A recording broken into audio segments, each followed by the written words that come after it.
আমাদের দুয়ারে জগন্নাথ দেবের প্রসাদ পেয়ে গেছি। দেখি কি কি দিয়েছে।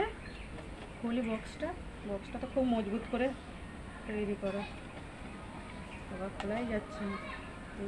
এদিকে নিয়ে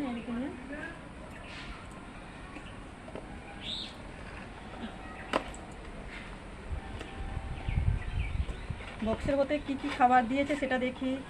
জগন্নাথ দেবের প্রসাদ দিয়েছে, তার সাথে আর কি আছে দেখি। এদিকে নিয়ে